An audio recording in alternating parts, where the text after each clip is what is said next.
تبارك الذي نزل الفرقان على عبده ليكون للعالمين نذيرا.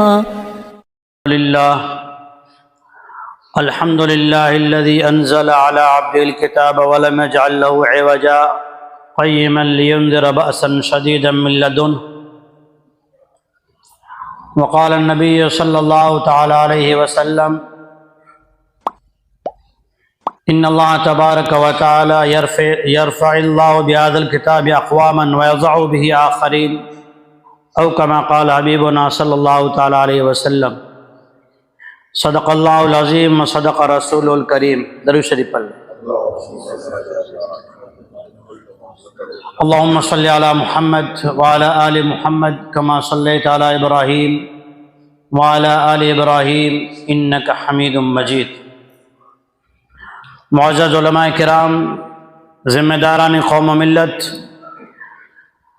امت کی ہمدردی اور خدمت کا جذبہ رکھنے والے نوجوان دوستو، اس وقت انفرادی طور پر اور اجتماعی طور پر امت مسلمہ پریشان ہے، چاہے وہ انفرادی زندگی ہو، پرسنل زندگی ہو یا اجتماعی زندگی ہو. یہ ایک مسلم بات ہے جس کو ہر ایک قبول کرتا ہے، اور اس پریشانی کا حل ہر ایک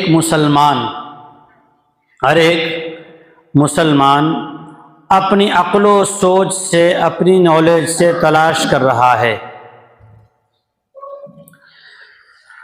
اور جب ہر مسلمان اپنی عقل و سوچ سے تلاش کر رہا ہے تو تکلیفوں میں، ٹینشن میں، ڈپریشن میں، حالات میں اضافہ ہو رہا ہے، کمی نہیں ہو رہی.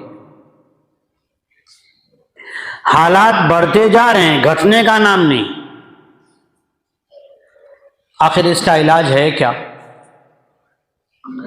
ہمیں علاج کے لیے کیا دیا گیا تھا اور ہم علاج کیا کر رہے ہیں؟ اگر ہمارا علاج غلط ہے تو آج سننے کے بعد یہ کوشش کریں کہ انشاءاللہ صحیح معجون، صحیح دوائی لینے کی کوشش کریں گے انشاءاللہ. تکلیف کیوں آتی ہے؟ آپ کی معلومات کے لیے آپ ہی کا ایک واقعہ پیش کروں. سرور کون و مکان امام الانبیاء والمرسلین جناب محمد مصطفیٰ صلی اللہ علیہ وسلم کی ذات اقدس موجود ہے. میدان احد ہے. احد کہاں ہے؟ مکہ میں، مدینہ میں؟ بھئی احد کہاں ہے؟ مدینہ میں. چلو مدینہ میں ہے. آپ جاگتے رہو ذرا، کچھ سبق مجھے سنانا ہے اس لیے جگا رہا ہوں. درود کی آواز بھی کبھی کبھی بلند ہو جاتی ہے، ورنہ ہم تو ہمارے پیارے نبی محمد رسول اللہ صلی اللہ علیہ وسلم کے نام پر بھی درود ایسا پڑھتے ہیں جیسے کہ ہم سے قرض لے رہا ہو. احد کا میدان ہے، نبی کی ذات موجود ہے، اور نبی بھی وہ جو سارے نبیوں کا سردار، سارے نبیوں کا امام، جس کے شفاعت کے بنا انبیاء تو انبیاء جبرائیل بھی کلام کرنے کی ہمت نہیں کرے گا، وہ نبی موجود ہے. جماعت بھی وہ جماعت جس کی کامیابی کی گواہی اللہ دے عرش سے اور قرآن دے فرش سے. وہ صحابہ کی جماعت موجود، پھر بھی حالات آئے، دکھ آیا، ایسی تکلیف آئی جس سے آج تک امت بھلا نہیں سکی. 70 صحابہ شہید ہوئے. پیارے آقا امام المرسلین شفیع المذنبین محمد مصطفیٰ صلی اللہ علیہ وسلم کے دندان مبارک، ثنایا علیا 2، ثنایا سفلا، اس کے سائڈ کے 2 باریک، یہ دانتوں کے نام ہیں عربی میں. 4 دانت مبارک زخمی ہوئے. سب سے بڑی تکلیف ہے. صحابہ اس غم میں، فکر میں آ گئے کہ کہیں اللہ میاں ناراض ہو گیا اور حضور کو تو نہیں اٹھا لیا. یہ سارا کچھ حال آیا. سیرت پڑھیے، موجود ہے اس میں. سب کچھ حالات آئے کیوں؟ تکلیف آئی کیوں؟ انہی صحابہ سے سوال، اسی نبی سے سوال. صحابہ کرام رضی اللہ عنہم اجمعین فرماتے ہیں ہمیں ہمارے قائد نے، ہمارے رسول نے، ہمارے پیغمبر نے، محمد مصطفیٰ صلی اللہ علیہ وسلم نے ایک حکم دیا تھا. کیا دیا تھا؟ ایک بولو، ایک کیا دیا تھا؟ حکم دیا تھا کہ یہاں سے نہ ہٹنا. یہ نبی کا حکم تھا، اور نبی کا حکم یہ سنت ہے. اللہ کا حکم فرض، نبی کا حکم سنت. اب نبی کا یہ حکم تھا، 50 صحابہ، فتح ہو گئی. صحابہ اجتہاد کر رہے ہیں، میدان میں کود گئے کہ چلو فتح ہو گئی، مقصد ختم. صحابہ فرماتے ہیں، ذرا غور سے سنیے گا. صحابہ فرماتے ہیں نبی علیہ الصلوۃ والسلام کی ایک بات کی، ایک سنت کے چھوڑنے کی وجہ سے نبی بھی زخمی ہوئے، ہم بھی زخمی ہوئے، 70 صحابہ شہید ہوئے.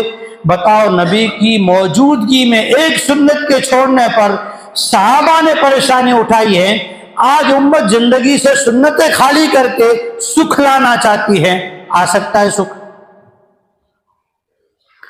تو بیماری کیا پتہ چلی؟ ہم دکھی کیوں ہو رہے؟ دکھی کیوں ہو رہے؟ سنت کے چھوڑنے کی وجہ سے. اور جو علاج تلاش کر رہے ہیں وہ علاج بھی سنت کے خلاف تلاش کر رہے ہیں. نماز چھوڑ کے علاج تلاش کر رہے ہیں، قرآن کو چھوڑ کے علاج تلاش کر رہے ہیں. شیخ محمود حسن دیوبندی رحمۃ اللہ علیہ انگریزوں نے قید کر لیا. مالٹا کی جیل میں 3 سال رہے. کتنے سال؟ شیخ محمود حسن دیوبندی رحمۃ اللہ علیہ مالٹا کی جیل میں 3 سال رہے. 12 مارچ 1920 عدالت سے انہیں بری کیا گیا، لیکن ابھی چھوڑا نہیں گیا. 12 مارچ کو جیل سے نکال کر اسکندریہ مصر لے گئے. وہاں ان سے اور سوالات اور پریشانیاں. 8 جون 1920 ممبئی آئے. ممبئی سے دارالعلوم دیوبند آئے. علماء کرام، اس وقت کے اولیاء، امت کی اور ملک ہندوستان کی انگریزوں سے چھڑانے کی جنگ لڑنے والے قائدین آئے، مجاہدین آئے. اپنا خون ملک کی سونے کی چڑیا کو گورے انگریزوں کی چنگل سے چھڑانے والے دل جلے ہوئے آئے. راتوں کو اللہ کے سامنے امت کی اور اسلام کی، شریعت کی، امن کی آزادی دلانے کے لیے تڑپنے والے وہ قائدین آئے. امت کی آزادی کا درد رکھنے والے وہ درد مند آئے. شیخ محمود حسن دیوبندی رحمۃ اللہ علیہ نے جو الفاظ کہے آج بھی اس سیرت میں موجود، تاریخ میں موجود ہے، آپ کے سوانح میں موجود ہے.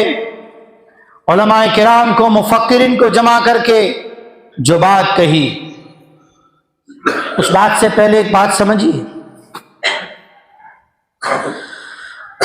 گزشتہ جمعہ میں نے ایک جملہ آخر میں کہا تھا، قرآن کے پڑھنے کا کہیں تذکرہ نہیں.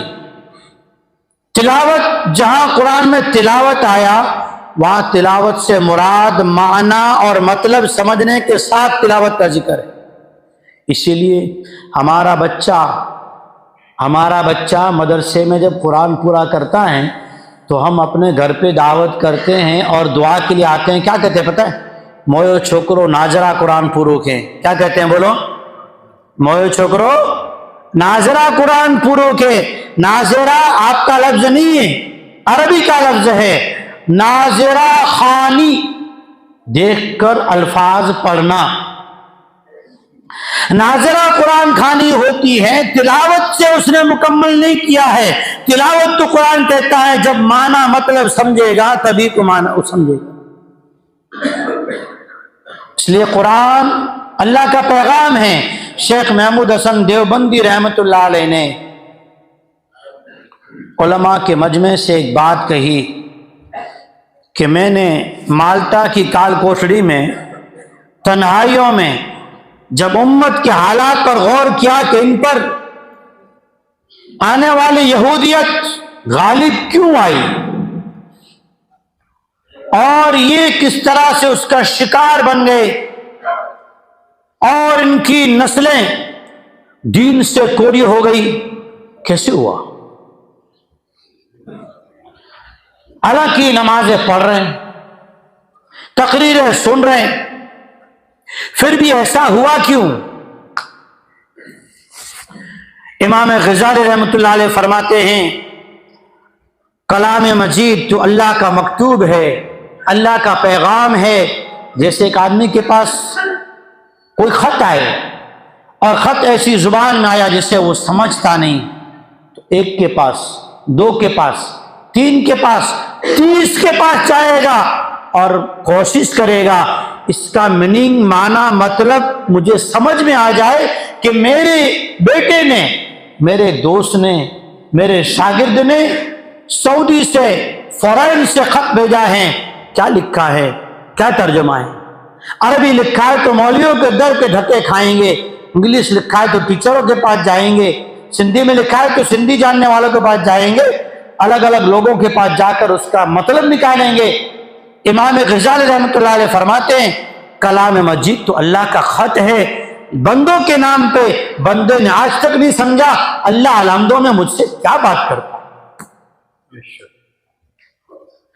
امام ابو داؤد رحمۃ اللہ علیہ سنن ابی داؤد میں نقل کرتے ہیں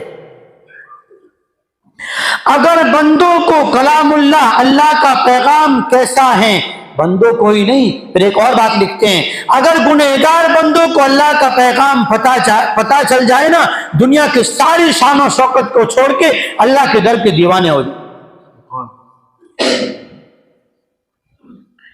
شیخ محمود حسن دیوبندی فرماتے ہیں میں نے مالٹا کی کال کوٹڑی میں تنہائیوں میں جب امت کے حالات پر غور کیا کہ امت تقریریں سن رہی، نماز پڑھ رہی، ناظرہ خوانی کر رہی، میں نہیں کہوں گا قرآن کی تلاوت کر رہی، ناظرہ خوانی کر رہی، قرآن کا الفاظ پڑھ رہی، حالات تو بڑھتے گئے یہاں تک کہ غلامی کے پنجے میں چلے گئے، غلامی کا شکار ہو گئے۔ کا دو وجہ نکلی۔ پہلی وجہ فرمایا قرآن سے غفلت، قرآن مجید سے غفلت۔ دوسری وجہ آپسی خانہ جنگی، برسوں ہو گئے مسلمان ہوئے، آج تک قرآن کی اس آیت کو نہیں سمجھا کہ انما المؤمنون اخوۃ، مومن کلمہ پڑھنے والا کلمہ پڑھنے والے کا بھائی ہے، آج تک وہی ہے، نورے سمرہ سما رائمہ خطری۔ برسوں ہو گئے مسلمان ہوئے، آج تک نہیں سمجھا کہ وَجَعَلْنَاكُمْ شُعُوبًا وَقَبَائِلَ لِتَعَارَفُوا، یہ تو صرف نام دنیا میں مسٹیک نہ ہو جائے، مکس نہ ہو جائے اس لیے ہے، آج تک نہیں سمجھا انما المؤمنون اخوۃ، کلمہ پڑھنے والا بھائی ہوتا ہے، آج تک یہ اسے قبول نہیں کرتا، یہ اسے قبول نہیں کرتا، یہ اس سے نہیں جڑتا، یہ اس سے نہیں مانتا۔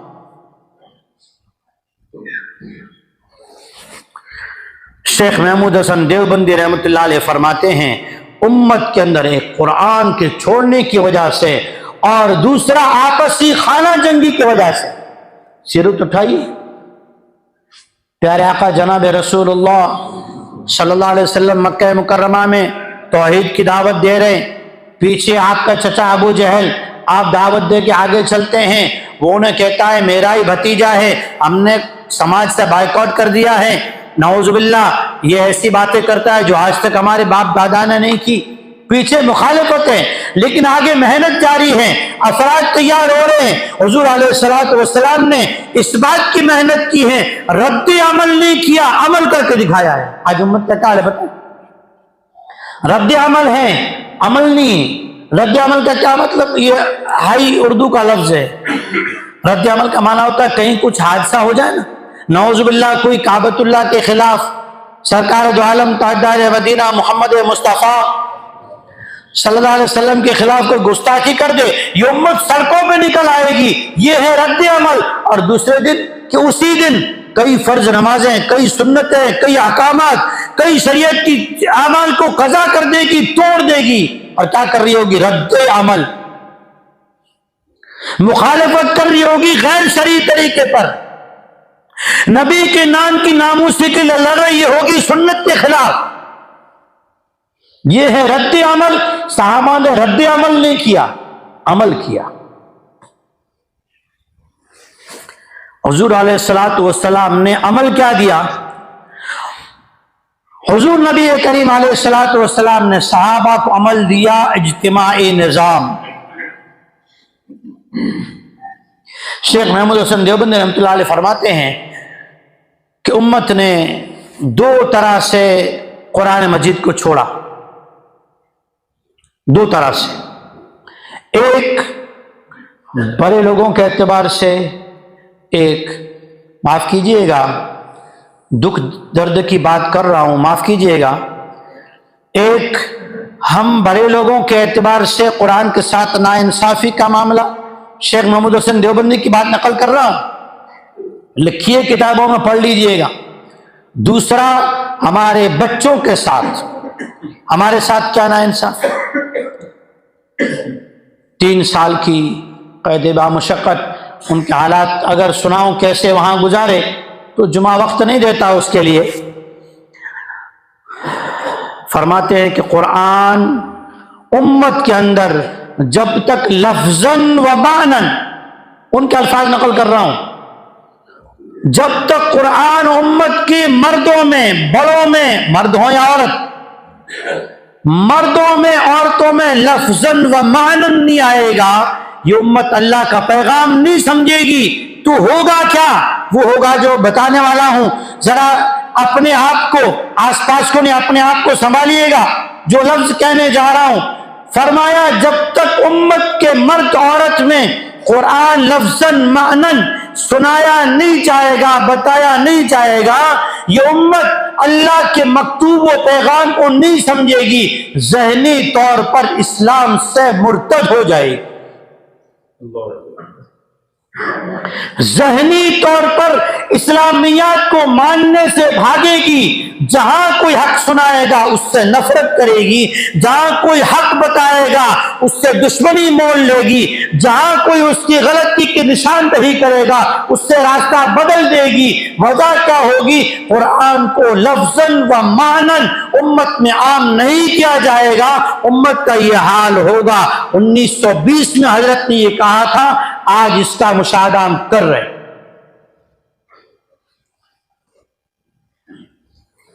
شیخ محمود حسن دیوبندی رحمۃ اللہ علیہ نے یہ بات کہی. یہی بات علامہ انور شاہ کشمیری رحمۃ اللہ علیہ نے قرآن مجید کی تفسیر میں کہی ہے کہ اللہ تعالیٰ نے امت کے لیے 2 چیز بھیجی، ایک لفظوں والا کلام مجید اور ایک عمل والا کلام مجید.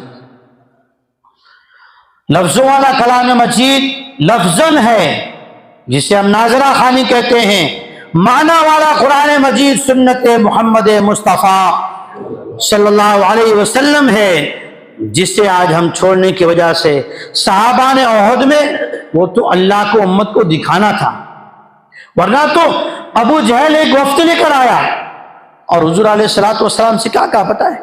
قرآن نے عجیب جملہ کہا جو آج ہم کہتے ہیں، آج ہم سوچتے ہیں کہ ہم تو نافرمانی کی زندگی جی رہے ہیں، ہمیں تو کوئی پریشانی نہیں ہے، جلسے ہی جلسے. کیا کہا تھا انہوں نے؟ امطر علینا مائدۃ من السماء ابھی ترا بعذاب علیم. اگر تو سچا نبی ہے نا، آسمان سے برسا دے، بارش گرا دے ہم پر، آسمان لیا عذاب. اللہ نے کیا جواب دیا؟ اللہ کی پکڑ سے ہم کیوں بچے ہوئے ہیں؟ اس کے اللہ جل شانہ نے اپنے پاک کلام میں 2 جواب دیے. ایک راستہ ہم سے جا چکا ہے دور، ایک راستہ ہمارے پاس ہے اللہ کی پکڑ سے بچنے کا. کرو گے انشاءاللہ تاکہ اللہ کی پکڑ سے بچ جائے؟ دو راستے اللہ نے بتائے. وما کان اللہ معذبہم وانت فیہم. حضرت شیخ زکریا رحمۃ اللہ علیہ شرح بخاری میں اور علامہ حافظ ابن حجر عسقلانی رحمۃ اللہ علیہ شرح بخاری میں ایک بات عجیب فرماتے ہیں.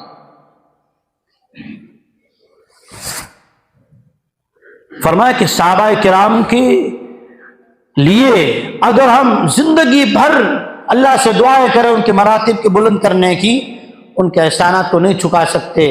امت تک اللہ کے احکامات کو پہنچانے کے لیے صحابہ کرام نے اللہ کی طرف سے ڈانٹ ڈپٹ، اللہ کی طرف سے سختیاں برداشت کی تاکہ سبق آنے والی 15ویں صدی کے عبد المقصد کو اور اس امت کو مل جائے. کہ صحابہ عہد میں سبق سیکھ رہے ہیں اپنے جانشانوں کی شہادتیں دیکھ کر، اور سبق دیا جا رہا ہے اس امت کو. سبق ان کے لیے نہیں تھا، ان کے لیے تو مراتب کی بلندی تھی. سیکھ اور سبق تو اس امت کے لیے تھا، اس امت کے لیے. اللہ نے دو باتیں بتائی. وما کان اللہ معذبہم وانت فیہم. اے میرے محبوب، تاجدار مدینہ، کالی کملی والے، گنبد خضرا کے مکی محمد مصطفیٰ صلی اللہ علیہ وسلم، میرے محبوب آپ موجود ہیں نا، میں اس لیے پکڑ نہیں کر رہا ہوں. نبی رحمت کو جوش آنا تھا، میرے رب کل کو تو مجھے بلا لے گا، پھر میری 15ویں صدی والوں کا کیا ہوگا؟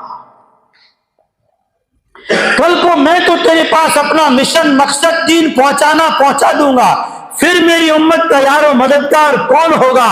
رب نے کیا انعام فرمایا جو 15ویں صدی والوں کو بھی بڑا آسان دیا. اللہ کرے کرنا آ جائے. میرے محبوب، وما کان اللہ معذبہم وہم یستغفرون.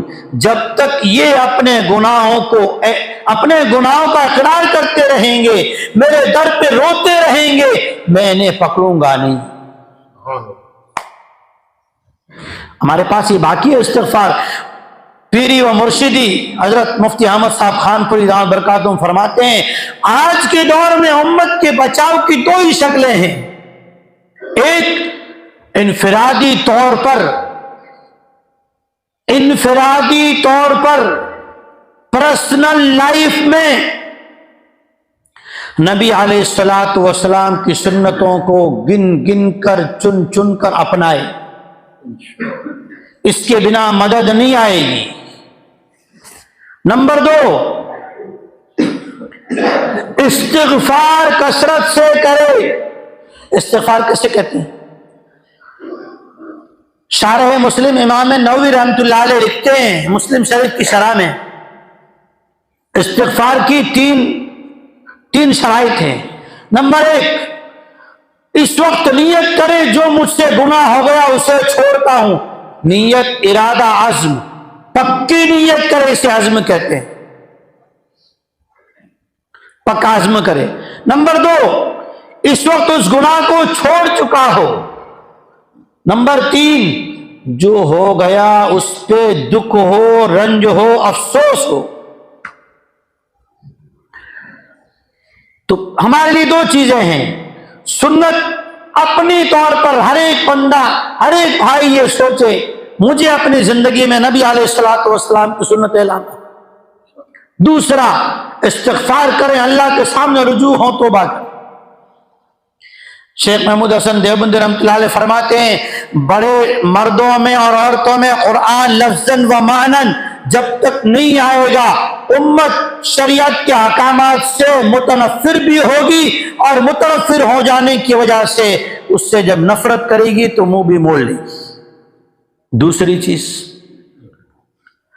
مکاتب، مدارس پڑھنے والے بچے، ان کی ذہنی صرف نہیں بلکہ ان کی زندگی کی اخلاقاً قرآن کے اعتبار سے، نبی علیہ الصلوۃ والسلام کی سیرت کے اعتبار سے تربیت کی جائے، الفاظ نہ رٹائے جائے.